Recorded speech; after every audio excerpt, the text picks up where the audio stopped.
दोस्तों नमस्कार, मैं हूं के सिंह। आप देख रहे हैं अपना चहेता न्यूज़ चैनल जालौन टाइम्स।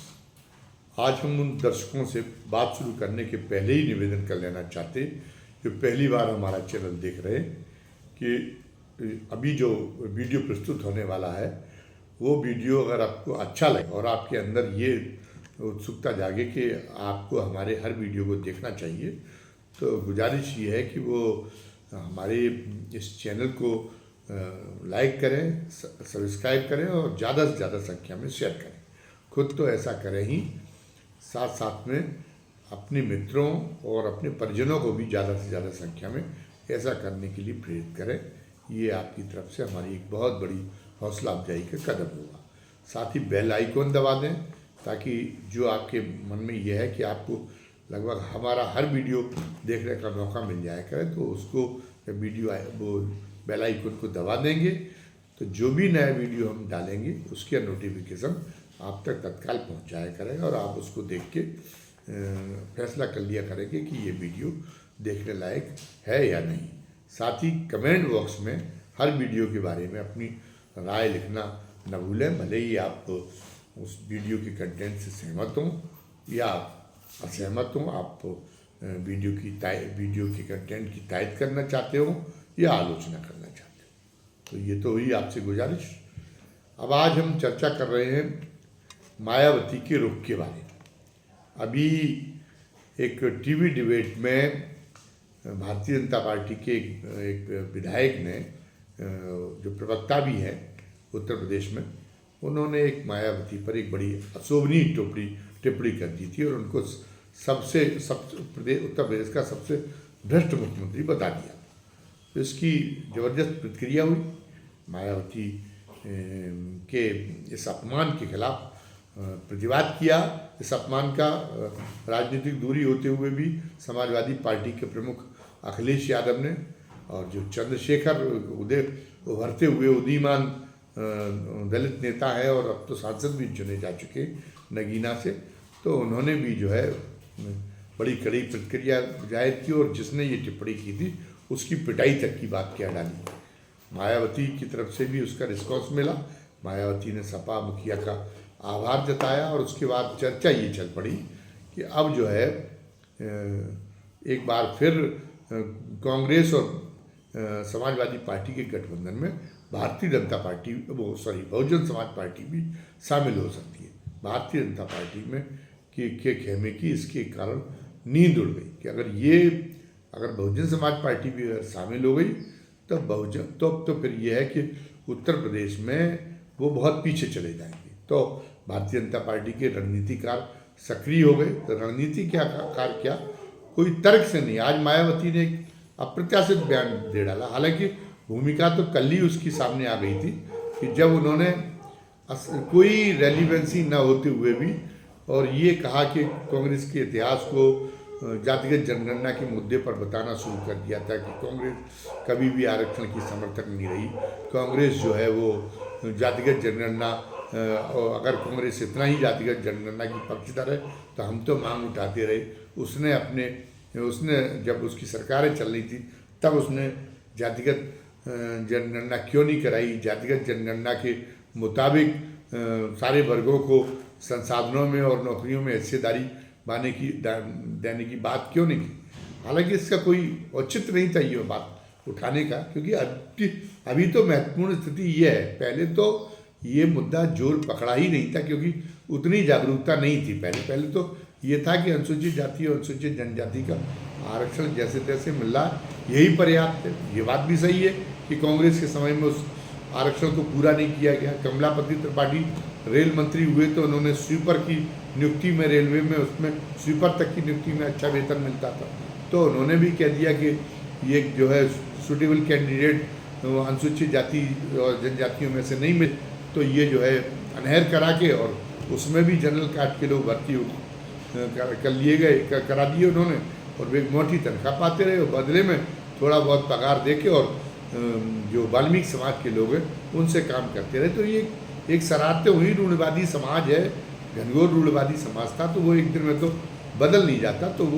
तो इसलिए स्वाभाविक था कि कांग्रेस में जो उस समय वर्ग सत्ता हावी थी वो वर्ग सत्ता मजबूरी में तो उनके साथ हमदर्दी बरतना चाहती थी, कुछ उनको लेकिन कुछ टुकड़े देखे और दलित समाज को जो है संतुष्ट करके और यह सामाजिक स्थिति बनाए रखना चाहती थी, जिसमें उसको जन्म के आधार पर जो उसकी वर्ग सत्ता थी उनका वर्चस्व, उनको सम्मान हासिल होता था, तो वो उसको खोना नहीं चाहते थे। तो ये स्थिति थी और उस समय दलित समाज में भी इतनी जागरूकता नहीं थी, वो भी कांग्रेस को वोट दे रहा था, उसकी भी कोई इंडिपेंडेंट पार्टी तैयार नहीं हो पाई थी। यहाँ तक कि बाबा साहब अम्बेडकर ने अपने जीवन में प्रयास किया तो उन्हें भी बहुत ज़्यादा राजनीतिक कामयाबी नहीं मिल पाई थी। तो उस समय की जो स्थितियाँ थी उनकी तुलना आज की स्थिति से नहीं हो सकती। आज स्थिति बहुत आगे बढ़ चुकी है। भारतीय कांग्रेस का तो फिर भी सुधारवादी रवैया था बड़े व्यवस्था के मामले में, लेकिन ये जो आए हैं जो उसको बहुत सुयोग्य प्रधानमंत्री नरेंद्र मोदी को घोषित कर रहा है, वो तबका जिसके मन में राष्ट्रवाद जागता रहा, इतिहास बताता है, जब तक कि जिनको अपने ही जिन लोगों के ऊपर उसको हुक्म चलाने का, उनको दमन करने का मौका मिलता है। और जब भी ये मौका आया कि और इसके बाद उसको विदेशी शासन आया और उसने इस मामले में सामाजिक व्यवस्था में जिसमें उसका दमन और उसे अत्याचार की छूट मिलती रहे, भेदभाव की छूट मिलती रहे, तो उसको विदेशी शासन आने में कोई उज्र नहीं रहा, बल्कि वो विदेशी शासन की तहे दिल से मदद करता रहा। गवाह अंग्रेजों का शासन है, मुगलों का भी शासन है। अंग्रेजों के शासन में विद्रोह की स्थिति तब पैदा हुई थी जब पहली बार एक राजा नंद कुमार को, वो जिस जात के थे उस जात के किसी व्यक्ति को पहली फांसी हुई थी। तो अंग्रेजों के खिलाफ असंतोष फूटा था और फिर अंग्रेजों ने भी समझ लिया था कि नहीं, इनको जो यहाँ पे सामाजिक रूप से जिनका सदियों से वर्चस्व चल रहा है, उन जातियों को नाराज़ करके और हम अपनी हुकूमत को टिकाऊ नहीं बना सकते। तो पहले उन्होंने महारों के रेजिमेंट के जरिए और वो भीमा कोरेगांव का जो है वो युद्ध का आता है उल्लेख, जिसकी स्मृति दिवस मनाने पर और भारतीय जनता पार्टी की सरकार ने कैसा दमन कराया, ये सब अब इसके बारे में फिर से अलग से कोई कहने की ज़रूरत नहीं है। महार रेजिमेंट ने भी अंग्रेज़ों की सफलता में बड़ा योगदान दिया, लेकिन इसका पूरा आभार भूल के और फिर उन्होंने अपनी हुकूमत को मजबूत रखने के लिए, अपनी हुकूमत को टिकाऊ रखने के लिए उन्हीं बड़े व्यवस्थावादी भारतीय सामाजिक शक्तियों के साथ तालमेल कर लिया और फिर उनके साथ में फिर उनका समर्थन उनको प्राप्त होता रहा और उससे एक लंबे समय तक वो शासन करते रहे। हालांकि ये है कि मैं उसमें सारा धान 22 पसेरी नहीं तोलूँगा। उसी समाज में से जो रूढ़िवादी समाज था, उसी समाज में से लोकमान्य तिलक जैसे भी प्रखर राष्ट्रभक्त सामने आए और जिन्होंने आज़ादी की लड़ाई को बल देने में एक बड़ी भूमिका निभाई। लेकिन कुल जमा जो उसका सोच था वो भी, पर तिलक भी जो है ये तो चाहते थे कि वो कहते थे स्वराज हमारा जन्मसिद्ध अधिकार है, ये तो उन्होंने नारा लगाया। लेकिन लोकमान्य तिलक भी बड़े व्यवस्था के कट्टर समर्थक थे और अभी जैसा माहौल नहीं था मुंह देखा बात कहने का, तो वो तो खुलेआम कह भी देते थे और इसके लिए बड़े उनके गांधी जी से मतभेद भी हुए और लेकिन तिलक का जल्दी स्वर्गवास हो गया। कहने का मतलब ये है कि वो जो वर्ग सत्ता इस भारतीय समाज की है, वो वर्ग सत्ता का राष्ट्रवाद तभी जागता है जब कोई बराबरी की व्यवस्था भारतीय समाज में लागू होती दिखाई देती, वरना उसको विदेशी शासन भी कायम हो जाए उसको कोई ऐतराज़ नहीं होता, बशर्ते वो विदेशी शासन उसमें दखल न दे। उसका अपना आधिपत्य है अनुचित और एक तरह से अमानवीय जो आधिपत्य रहता वंचित जातियों पर, उसमें कोई दखल न दे तो उसका भी रहता है। तो अब लोकतंत्र के बाद में और फिर मंडलीकरण के बाद में ये जो शुरू हुआ कि नहीं उनको अधिकार मिलने शुरू हो गए, वंचित जातियों को वंचित, और उनके अंदर अधिकारों की भूख भी जाग गई। उनके अंदर से मुख्यमंत्री और शक्तिशाली सत्ताधारी नेता पैदा होने लगे। वो ऐसी नियम और प्रावधान लागू करने लगे जिससे उनका सशक्तिकरण हो और वर्ण व्यवस्था कमज़ोर पड़े। तो इसके बाद में फिर भारतीय जनता पार्टी को की में जो काम करती है संघ परिवार की जो वर्ग सत्ता है, उसने वो एक ऐसे लाड़ले दुलारे को तलाश रही थी जिसका चेहरा तो हो वंचित जातियों में, लेकिन जो इतना स्वामी भक्त हो कि वो काम उसके माध्यम से वर्ण व्यवस्था को जो है फिर से फलीभूत करने का और या उसके फिर से रिवाइवल का उद्देश्य वो पूरा कर सके पूरी निष्ठा के साथ। क्योंकि उन्होंने कहा कि अगर सवर्ण चेहरा आगे रखेंगे तो सवर्ण चेहरे के आगे रखने पर जो वोटों का जो गणित बनता है लोकतंत्र में, तो जिसका बहुमत तो वो जीतता, और बहुमत तो वंचित जातियों का है, उसके साथ मुसलमान भी हो जाते हैं, शामिल हो जाते हैं, तो फिर उनकी सत्ता जाती रहती थी, उनकी सत्ता की चूलें उससे हिली थी। कांग्रेस पहले उसका जो है प्रतिनिधित्व करती थी वर्ण व्यवस्थावादी शक्तियों का, और फिर भारतीय जनता पार्टी ने जो कांग्रेस लेकिन कमज़ोर पड़ गई थी, कांग्रेस सामाजिक सुधारों को स्वीकार करने लगी थी, तो फिर भारतीय जनता पार्टी और संघ परिवार सामने आया था, तो उसको एक ऐसे मोहरे की तलाश थी और उसके रूप में नरेंद्र मोदी उसको मिल गए, और नरेंद्र मोदी का अपना व्यक्तित्व कार्य करने की दबंग शैली, निर्णय लेने की शैली, उनकी स्मार्टनेस, तो उनकी वजह से और लेकिन उनको नरेंद्र मोदी पर बरदस्त से उन्होंने देखा कि ये उपयुक्त पात्र है, वो जो हमारे उद्देश्य को पूरा करने के लिए उपयुक्त पात्र है, तो वो नरेंद्र मोदी के मुरीद हो गए। और नरेंद्र मोदी की लेकिन उनको स्वामी भक्ति पर बहुत विश्वास था, और उसी के अनुरूप नरेंद्र मोदी ने शुरुआत में काम भी किया, जिसको राहुल गांधी आवाज़ उठाते कि 90 में से जो भारत सरकार चलाते हैं उन 90 सचिवों में से केवल 3 ओबीसी के लोग हैं। ये कई बार ये बात कही जा चुकी है, और कई जगह पे जो है अभी उत्तर प्रदेश में शिक्षक भर्ती के मामले में आ ही गया कि जो उनकी सोच क्या है भारतीय जनता पार्टी की, जिसकी वजह से शेड्यूल कास्ट के और ओबीसी के आरक्षण की चोरी हुई थी। अभी एक दिन पहले पावर कॉरपोरेशन वालों ने हड़ताल की, पता चला कि वहाँ पे भी जो जो होता था बिजली बोर्ड में जो आरक्षण की व्यवस्था चल रही थी, उस आरक्षण की व्यवस्था को भारतीय जनता पार्टी की सरकार आने के बाद गुपचुप रूप से बदल दिया गया है। और इसी का कारण है कि लगभग 2 दर्जन डायरेक्टरों में से केवल 1 डायरेक्टर अनुसूचित जाति का रह गया, जबकि बैकवर्ड का कोई डायरेक्टर नहीं रह गया। ये उसकी मैं कह गया, ये जगह जगह मतलब इस तरीके की स्थितियाँ उनकी शिक्षकों की जो डिग्री कॉलेज में शिक्षकों की उत्तर प्रदेश में भर्तियाँ हर राज्य में भारतीय जनता पार्टी शासित राज्य में या केंद्रीय सरकार में इस ढंग से दावबाजी करके और उनको पीछे धकेलने का काम कर रहा है। तो ये तो इसलिए वो उनकी आंखों के तारे बने हुए हैं नरेंद्र मोदी जी, और उन्हें लगता है कि इन्हीं के माध्यम से यही वो भूमिका निभाएंगे, इसी के माध्यम से वो जो जिस प्रतिक्रांति को हम चाहते हैं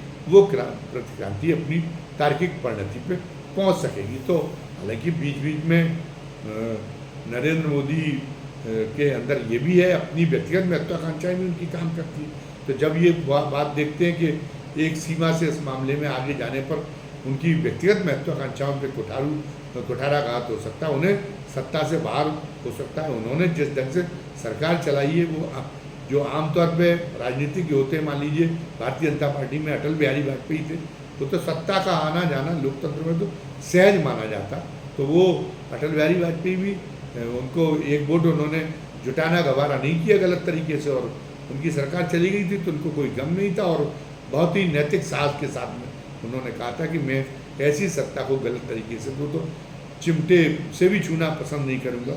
लेकिन मोदी जी के अंदर वो वैसा नहीं है। मोदी जी को ये पता है कि उन्होंने बहुत सारे काम ऐसे किए कि सत्ता से बाहर होते ही उनके खिलाफ कितनी जांचें बढ़ जाएंगी, और सबसे बड़ी बात यह है कि पार्टी के अंदर उन्होंने जिस तरह से निरंकुशता कायम की है, वो पार्टी भी उनकी अगर जो विरोधी दल की किसी की सरकार आती है वो जो है उसका सरकार का इस मुद्दे पर सहयोग करने ले जाएंगी, और उनकी मुसीबत इस मामले में बहुत बढ़ जाने वाली है। तो योगी तो मोदी एन प्रकार इस बात के लिए बाध्य है कि वो सत्ता को बनाए रखें, उनको भले ही कितना भी बड़ा षड्यंत्र करना पड़े, कुछ भी करना पड़े। वो जो लोकतंत्र में हमने कहा कि पार्टी के नेताओं के बीच में जो एक सहजता रहती कि सत्ता चुनाव नहीं जीत पाए, ठीक है, अब हम बाहर बैठेंगे, फिर हम अगली बार देखेंगे, अगली बार आ जाएंगे। लेकिन उनके पास में उन्हें पता है अगली बार का मौका नहीं है। तो वो फिर वो उनको उनके उनसे वो ये गलती कर नहीं सकते, सत्ता की लगाम अपने अपने पास से छोड़ने की गलती कर नहीं सकते, चाहे कुछ उनको करना पड़ जाए। तो जब उनको ये लगता है कि खेल बिगड़ रहा है, वो जातियाँ समझ रही हैं, वो जो चला गया था उनकी जो अधिकार भावना है, वो पता चला कि उनके राम जन्मभूमि आंदोलन और धार्मिक मुद्दों को उभारने से वो जो है वो उस अधिकार भावना को जो है वो उस मामले में वो बुलावे में चले गए थे और वो उसको भूल चुके थे, उस पर उनका जोर नहीं रह गया था। उसको जो 2024 के में जो लोकसभा चुनाव जिस ढंग का विमर्श उभरा, उसने मतलब उसको जो है बड़ा फिर वो बुझी हुई आग को, उस अधिकार भावना की बुझी हुई आग को बड़ी प्रचंडता के साथ में प्रचलित कर दिया। तो उससे योगी जी मोदी जी अपने को भयभीत उन्होंने अपने आप को महसूस किया है। तो फिर उन्होंने कई बैकफुट पर गए हैं और कई ऐसे कदम उठाए जिससे वो उनका वंचितों का भरोसा भी जीत सके। भले ही वो जो है जैसे उन्होंने ये जो आरक्षण के मामले में सुप्रीम कोर्ट का फैसला आया था, उसमें वैसे तो उनकी सहमति थी, पूरी भारतीय जनता पार्टी की सहमति थी, वो चाहती थी ऐसा, लेकिन वो जो है मोदी जी ने कहा कि नहीं, अब इस समय पर तो बैकफुट पर चले जाना ही ठीक है। तो उन्होंने आश्वस्त कर दिया और उन्होंने जो है वचन दे दिया कि नहीं, हम सुप्रीम कोर्ट के इस फैसले को लागू नहीं होने देंगे। उससे निराशा तो हुई जो बड़े व्यवस्थावादी ताकतें हैं, लेकिन निराशा उनकी अभी इस हद तक नहीं हुई। वो भी ये बात को समझ रहे हैं,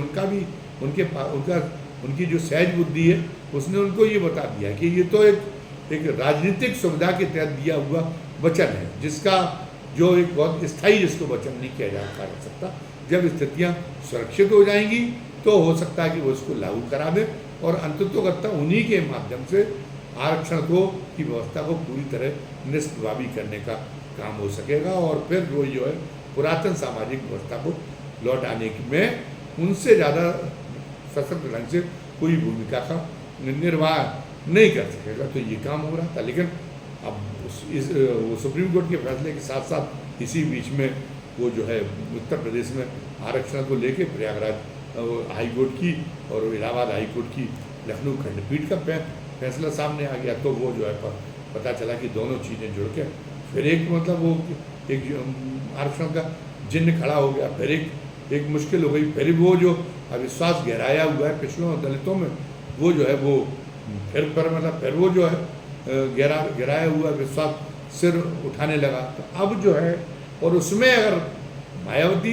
शामिल हो जाती, वो तो सामाजिक परिवर्तन की वैसे बात कह के तो वो वो तो अपनी राजनीति को एक मिशन बनाती है जिसका उद्देश्य सामाजिक परिवर्तन, लेकिन सही बात यह है कि सामाजिक परिवर्तन से उनका कोई लेना देना नहीं, बिल्कुल साबित होता रहा। एक तो ये कि वो बाबा साहब अम्बेडकर की बहुत दुआई दी थी। एक बाबा साहब अम्बेडकर की वो केवल जो कुछ प्रसंग हैं, जैसे समकालीन कोई किसी नेता का, वो कितना भी बड़ा महापुरुष क्यों ना हो, समकालीन राजनीति में वो निर्विवाद नहीं होता, उसके समकालीन राजनीति में उसे आलोचनाओं का सामना करना पड़ता है। तो अब वो संदर्भ दूसरा था, उस संदर्भ को लेकर आज की कांग्रेस पर अब बाबा साहब का उन्होंने अपमानित किया था, जीतने नहीं किया था। अरे बाबा साहब को उन्होंने संविधान समिति का ड्राफ्ट कमेटी का अध्यक्ष भी तो बनाया था और उन्होंने तो संविधान सभा में शामिल किया था। पंडित नेहरू की ट्यूनिंग तो वो जो हिंदू मैरिज एक्ट जो बिल लाने वाला था, सारदा मैरिज एक्ट वाला,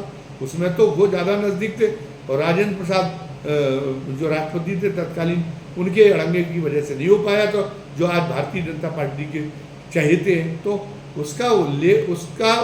उसका हवाला आज के देने में कोई औचित्य नहीं। बाकी जो उनकी चिंतन की गहराई है, उस चिंतन की गहराई से जो उनकी प्रतिबद्धताएँ थी बाबा साहब की, उनकी सरकारों में देख लिया गया कि उससे उनका कोई सरोकार नहीं रहा। उस पर उन्हें पता ही नहीं है कि बाबा साहब के विचार क्या थे। बाबा साहब तो कृषि का राष्ट्रीयकरण चाहते थे, अब लेकिन जब वो सब फुल फ्लैट उनकी सरकार बन गई थी यूपी में, और ये अफवाह फैली कि वो नहीं सीलिंग की जो सीमा है वो घटाने वाली है, और उनको लगा इससे तो वोट बैंक हो रहा है, तो उन्होंने आश्वस्त कर दिया भूमिपतियों को कि नहीं, हम ऐसा कोई काम नहीं करने वाले।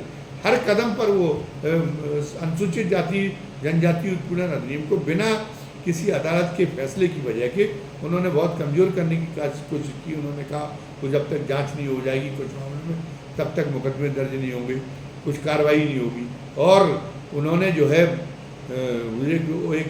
उनको वर्ण व्यवस्थावादी ताकतों को कमज़ोर देने वाले चेहरों को सवर्ण समाज से आगे लाई और उन्होंने एक तरह से वर्ण व्यवस्थावादी सोच को का पुनरुत्थान दिया। अपनी पार्टी का मंच उनको उनके राजनीतिक रूप से फिर उनके जो है उनके फिर शिखर पर चढ़ने के लिए ताकत प्रदान करनी है तो उन्होंने अपनी पार्टी का मंच उपलब्ध कराया, सब कराया। तो उनकी समझ भी नहीं है। लोग तो बाबा साहब अम्बेडकर जो है बौद्ध धर्म स्वीकार कर चुके थे, तो ये मान के चला जा रहा था कि उनकी अनुयायी होने के नाते काशीराम जी पहले कर चुके होंगे और बहन जी भी बौद्ध धर्म स्वीकार कर चुकी होंगी।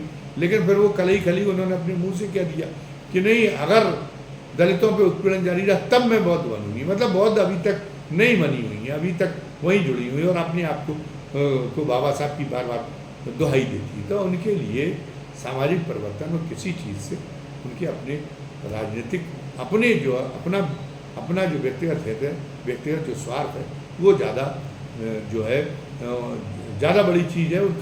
उनकी इतनी समझ भी नहीं कि वो जो काशीराम जी ने जिस मिशन को खड़ा किया था उस मिशन को उसकी मंजिल तक पहुंचा पाती।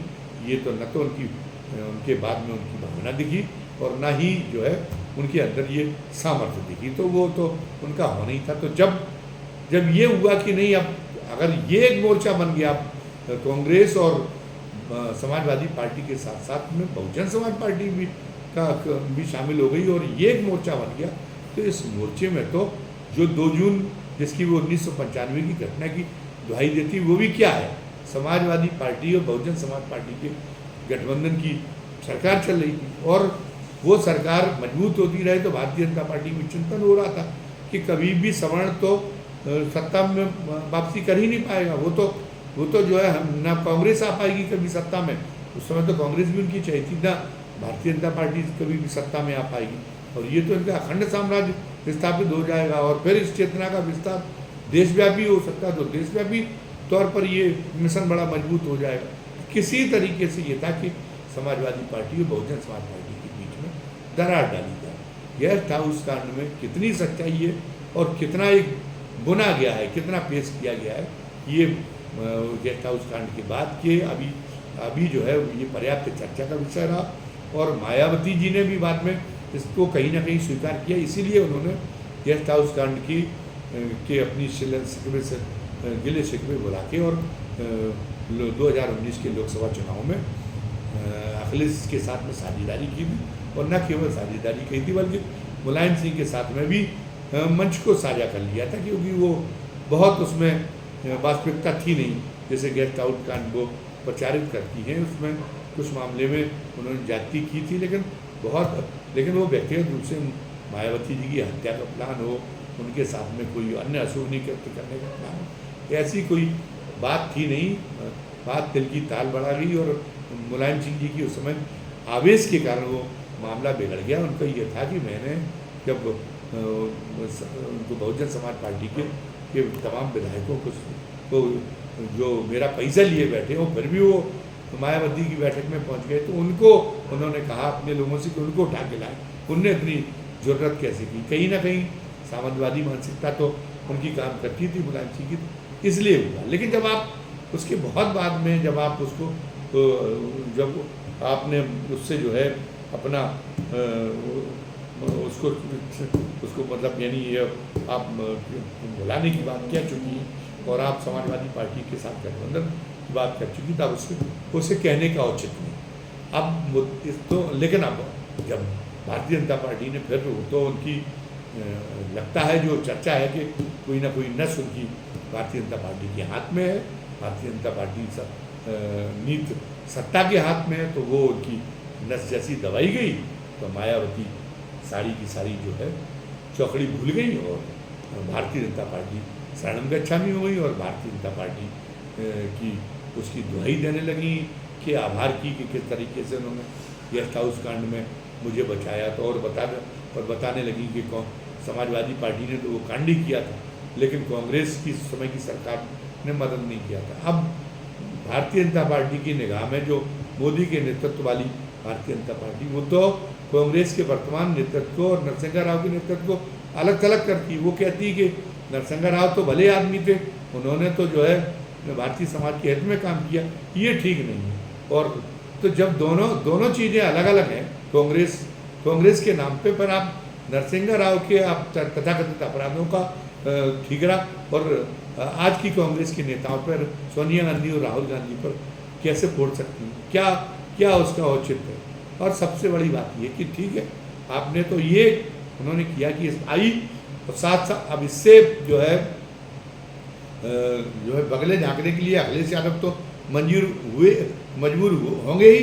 चंद्रशेखर रावण को भी जो है, चंद्रशेखर आज़ाद को भी अब रावण से उन्होंने आज़ाद लिखना शुरू कर दिया, उनको भी बगलें झांकने पड़ेंगी कि क्या हुआ। वो भी अपने आप को ठगा महसूस कर रहे हैं। लेकिन कुछ भी होता रहे, मायावती के अंदर सील का तो बहुत अभाव है, जबकि जो है वो सील पर बहुत जोर देते थे। बुद्ध धर्म में बहुत जोर दिया गया है, तो बाबा साहब तो सील पर बहुत जोर देते थे, लेकिन सील नामक गुण से मायावती का कोई लेना देना नहीं है। और मायावती ने आज पहली बार भारतीय जनता पार्टी का समर्थन किया, जब उनकी जो है राजनीतिक सफलता में मुसलमानों का बहुत बड़ा योगदान था, तो मुसलमानों की भावनाओं का ख्याल न करते हुए गुजरात में जब नरेंद्र मोदी मुख्यमंत्री थे तो उनका प्रचार करने के लिए निकल गई थी। तो वो कब क्या कर बैठेंगी कुछ नहीं कहा जा सकता।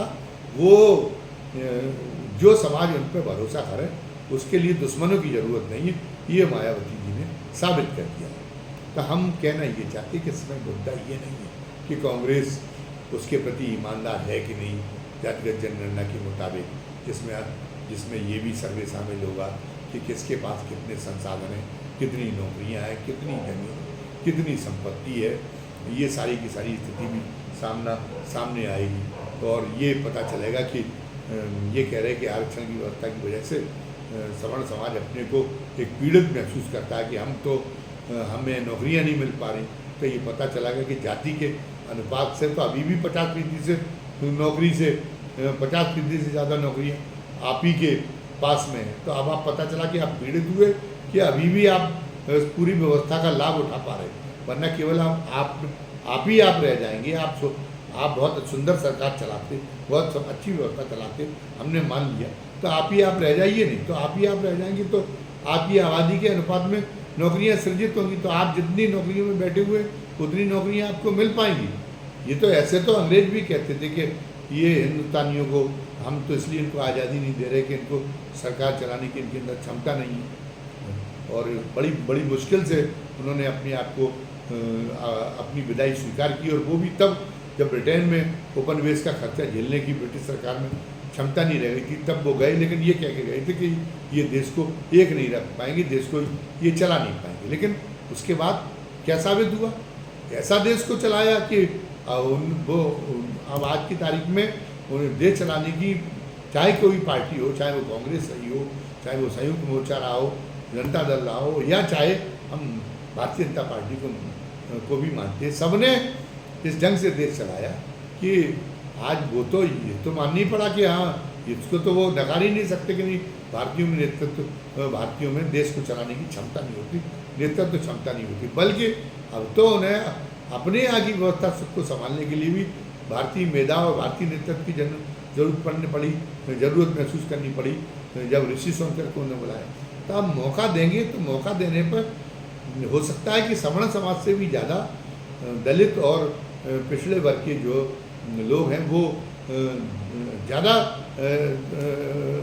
देश का नाम ऊंचा उठाने में ज़्यादा बेहतर तरीके से काम कर सकें, वो व्यवस्था को गढ़ने में, व्यवस्था को मजबूत करने में इन जातियों से ज़्यादा काम कर सकें। और इसके लिए ये नहीं आप कोई कृपा नहीं कर रहे, अगर आप ये नहीं भी करना चाहेंगे तो अब ग्लोबलाइजेशन हो गया, पूरी दुनिया एक गांव में बदल चुकी है। अब कोई आप टापू बना के नहीं रह सकते कि दुनिया में कुछ भी होता रहे।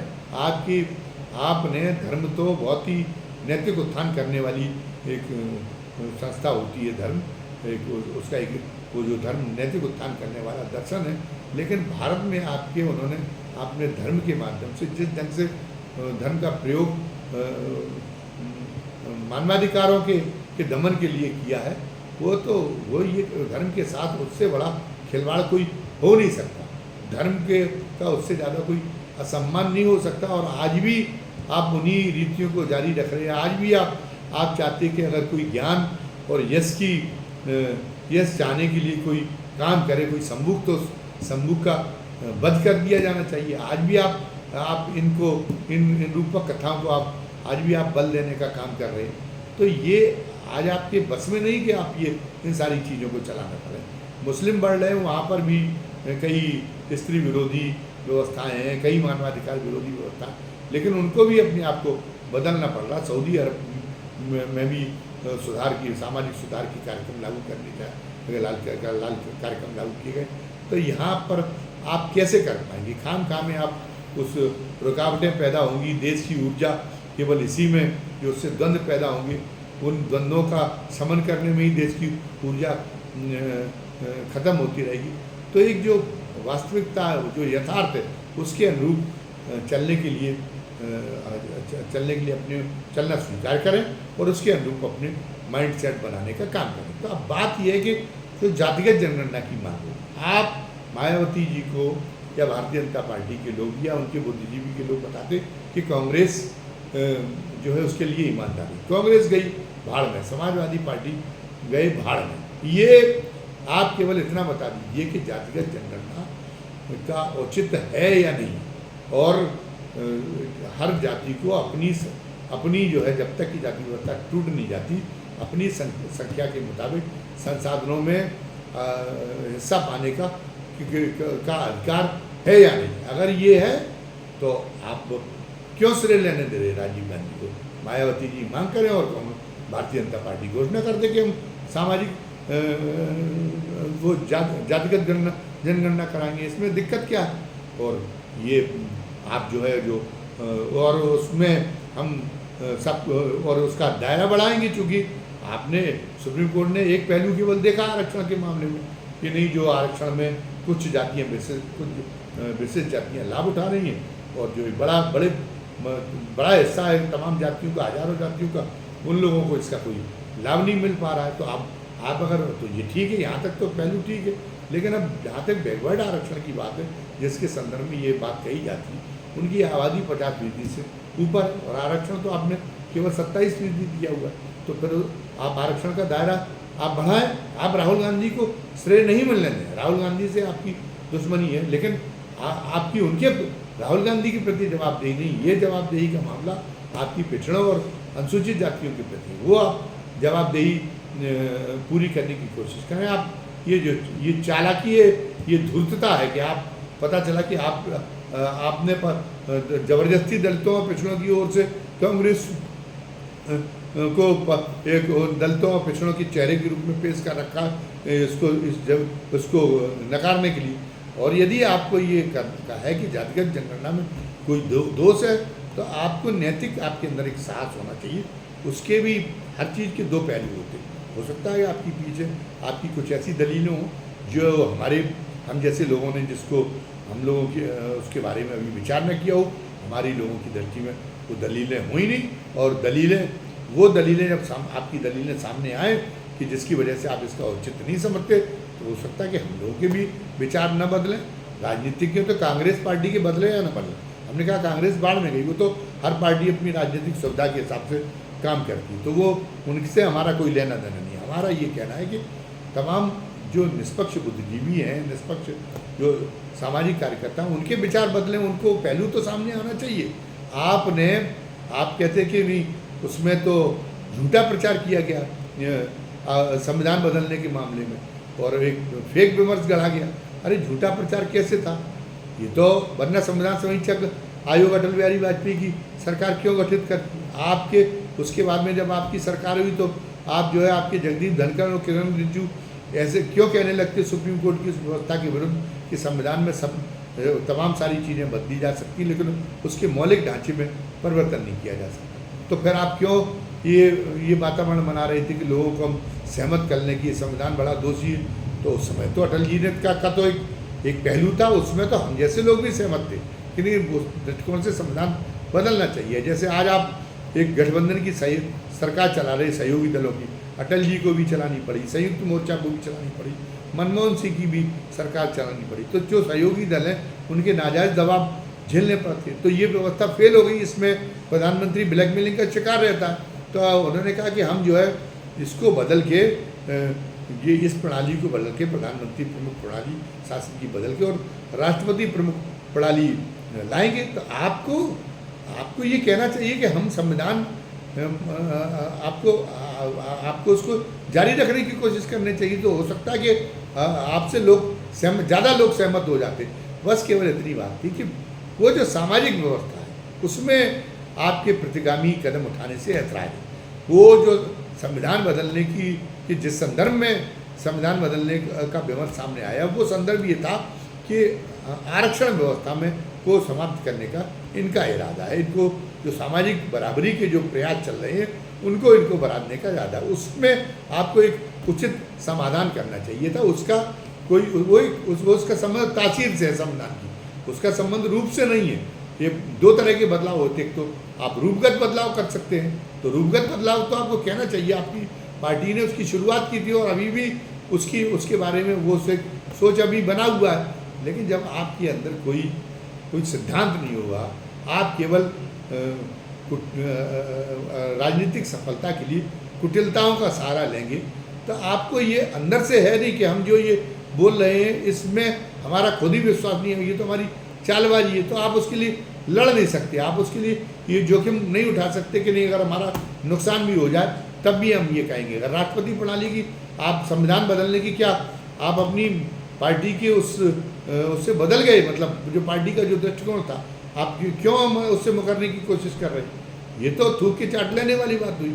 आप तो संविधान बदलने के पीछे आपका जो विचार था पार्टी का, आपको उस विचार को आज दोहराना चाहिए था। हो सकता है उसके लिए ज़्यादा समर्थन जुट जाए। बहरहाल बात यह है कि मायावती जी तो क्या अपने आप को ठेकेदार समझ रही हैं क्या पूरे दलित का और उसका पिछड़े वर्ग के समाज का? पिछड़े वर्ग के साथ में तो उन्होंने पिछड़े वर्ग के उनकी कीमत पे तो हितों की कीमत पे तो और पिछड़े वर्ग के सम्मान की कीमत पे तो अपनी पार्टी में सवर्णों को आगे बढ़ाने का उन्होंने काम किया था। जो बड़े घनघोर जातिवादी सवर्ण थे तो पिछड़े तो पहले ही उनकी असलियत जान चुके।